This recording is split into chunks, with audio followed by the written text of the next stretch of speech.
Welcome to the day 2 of the 27th week of the 52-week Bible hearing plan.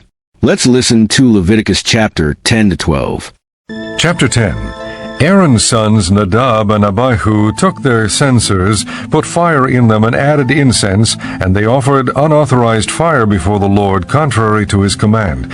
So fire came out from the presence of the Lord and consumed them, and they died before the Lord. Moses then said to Aaron, "This is what the Lord spoke of when he said, 'Among those who approach me I will show myself holy. In the sight of all the people I will be honored.'" Aaron remained silent. Moses summoned Mishael and Elzaphan, sons of Aaron's uncle Uzziel, and said to them, "Come here. Carry your cousins outside the camp, away from the front of the sanctuary." So they came and carried them, still in their tunics, outside the camp as Moses ordered. Then Moses said to Aaron and his sons Eleazar and Ithamar, "Do not let your hair become unkempt. Do not tear your clothes, or you will die, and the Lord will be angry with the whole community. But your relatives, all the house of Israel, may mourn for those the Lord has destroyed by fire. Do not leave the entrance to the tent of meeting, or you will die, because the Lord's anointing oil is on you." So they did as Moses said. Then the Lord said to Aaron, "You and your sons are not to drink wine or other fermented drink whenever you go into the tent of meeting, or you will die. This is a lasting ordinance for the generations to come. You must distinguish between the holy and the common, between the unclean and the clean, and you must teach the Israelites all the decrees the Lord has given them through Moses." Moses said to Aaron and his remaining sons Eleazar and Ithamar, "Take the grain offering left over from the offerings made to the Lord by fire, and eat it prepared without yeast beside the altar, for it is most holy. Eat it in a holy place, because it is your share and your son's share of the offerings made to the Lord by fire. For so I have been commanded. But you and your sons and your daughters may eat the breast that was waved and the thigh that was presented. Eat them in a ceremonially clean place. They have been given to you and your children as your share of the Israelites' fellowship offerings. The thigh that was presented and the breast that was waved must be brought with the fat portions of the offerings made by fire, to be waved before the Lord as a wave offering. This will be the regular share for you and your children, as the Lord has commanded." When Moses inquired about the goat of the sin offering and found that it had been burned up, he was angry with Eleazar and Ithamar, Aaron's remaining sons, and asked, "Why didn't you eat the sin offering in the sanctuary area? It is most holy. It was given to you to take away the guilt of the community by making atonement for them before the Lord. Since its blood was not taken into the holy place, you should have eaten the goat in the sanctuary area, as I commanded." Aaron replied to Moses, "Today they sacrifice their sin offering and their burnt offering before the Lord, but such things as this have happened to me. Would the Lord have been pleased if I had eaten the sin offering today?" When Moses heard this, he was satisfied. Chapter 11. The Lord said to Moses and Aaron, "Say to the Israelites, of all the animals that live on land, these are the ones you may eat. You may eat any animal that has a split hoof, completely divided, and that chews the cud. There are some that only chew the cud, or only have a split hoof, but you must not eat them. The camel, though it chews the cud, does not have a split hoof. It is ceremonially unclean for you. The coney, though it chews the cud, does not have a split hoof. It is unclean for you. The rabbit, though it chews the cud, does not have a split hoof. It is unclean for you. And the pig, though it has a split hoof, completely divided, does not chew the cud. It is unclean for you. You must not eat their meat or touch their carcasses. They are unclean for you. Of all the creatures living in the water of the seas and the streams, you may eat any that have fins and scales. But all creatures in the seas or streams that do not have fins and scales, whether among all the swarming things or among all the other living creatures in the water, you are to detest.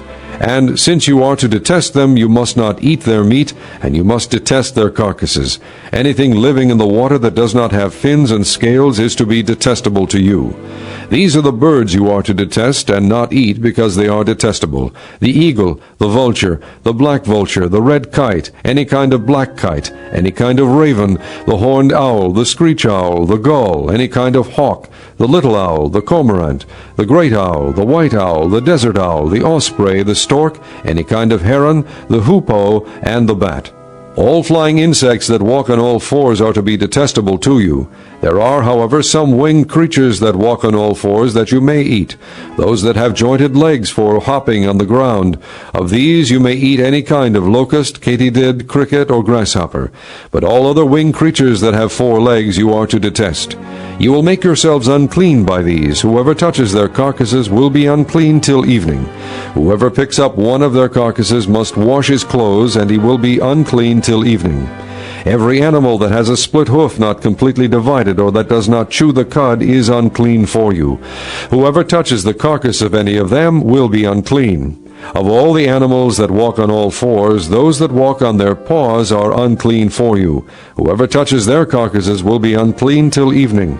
Anyone who picks up their carcasses must wash his clothes, and he will be unclean till evening. They are unclean for you. Of the animals that move about on the ground, these are unclean for you: the weasel, the rat, any kind of great lizard, the gecko, the monitor lizard, the wall lizard, the skink, and the chameleon. Of all those that move along the ground, these are unclean for you. Whoever touches them when they are dead will be unclean till evening. When one of them dies and falls on something, that article, whatever its use, will be unclean, whether it is made of wood, cloth, hide, or sackcloth. Put it in water. It will be unclean till evening, and then it will be clean. If one of them falls into a clay pot, everything in it will be unclean, and you must break the pot. Any food that could be eaten but has water on it from such a pot is unclean, and any liquid that could be drunk from it is unclean. Anything that one of their carcasses falls on becomes unclean. An oven or cooking pot must be broken up. They are unclean, and you are to regard them as unclean. A spring, however, or a cistern for collecting water remains clean, but anyone who touches one of these carcasses is unclean. If a carcass falls on any seeds that are to be planted, they remain clean. But if water has been put on the seed and a carcass falls on it, it is unclean for you. If an animal that you are allowed to eat dies, anyone who touches the carcass will be unclean till evening. Anyone who eats some of the carcass must wash his clothes, and he will be unclean till evening. Anyone who picks up the carcass must wash his clothes, and he will be unclean till evening. Every creature that moves about on the ground is detestable. It is not to be eaten. You are not to eat any creature that moves about on the ground. Whether it moves on its belly, or walks on all fours, or on many feet, it is detestable. Do not defile yourselves by any of these creatures. Do not make yourselves unclean by means of them, or be made unclean by them. I am the Lord your God. Consecrate yourselves and be holy, because I am holy. Do not make yourselves unclean by any creature that moves about on the ground. I am the Lord who brought you up out of Egypt to be your God. Therefore be holy, because I am holy. These are the regulations concerning animals, birds, every living thing that moves in the water, and every creature that moves about on the ground.